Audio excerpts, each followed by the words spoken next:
Karibu katika taarifa za sasa. Bonyeza alama ya like na subscribe niweze kukujuza kuhusiana na jeshi kuu la Tanzania limeweza kukubaliana na wananchi wa Tanzania kuja pamoja na kuandamana tarehe 29 mwezi huu wa Oktoba ili uchaguzi mkuu usiweze kufanyika.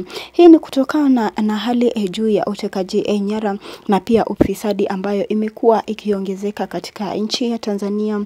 Rais Daktari Mama Samia Suluhu ndiye anayeaminika kuongoza huu utekaji nyara, lakini tungependa kusikia kutoka kwako na jeshi kuu kuandamana pamoja na wananchi. Je, unakubaliana na hii idea ama wazo ya jeshi kuu la Tanzania kuandamana pamoja na wananchi wa kawaida ili uchaguzi mkuu wa tarehe 29 usiweze kufanyika? Je, unakubaliana?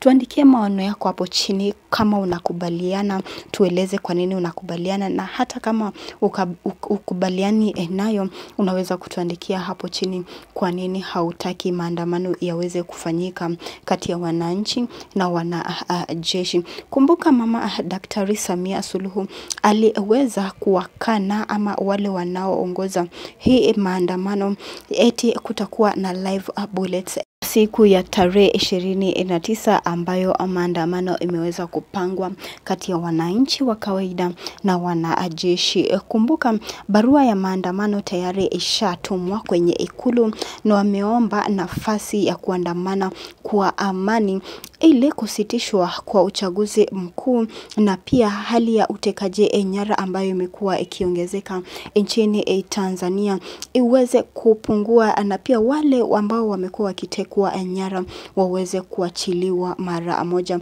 Kumbuka Humphrey Polepole ambaye pia amekuwa gumzo kwa wiki sasa hajaweza kuachiliwa hadi sasa, na Watanzania wengi wana hofu kuhusiana na hii hali ya utekaji nyara ambayo imekuwa ikiongezeka nchini. Kumbuka serikali ya Tanzania iliweza kutamka na kusema kuwa haina uhusiano wote utekaji nyara wa Humphrey Polepole na pia haina ripoti wowote wa utekaji nyara wa Humphrey Polepole, na kuwa Humphrey Polepole ameamua kujificha mwenyewe na inastahili ajisalimishe kwa polisi. Tuandikie maoni yako hapo chini, tungependa kusikia maoni yenu pia kuhusiana na hii maandamano ambayo imeweza kupangwa na wananchi na wanajeshi tarehe 29 mwezi huu wa Oktoba. Pia kumbuka kufinya alama ya like na subscribe hapa chini.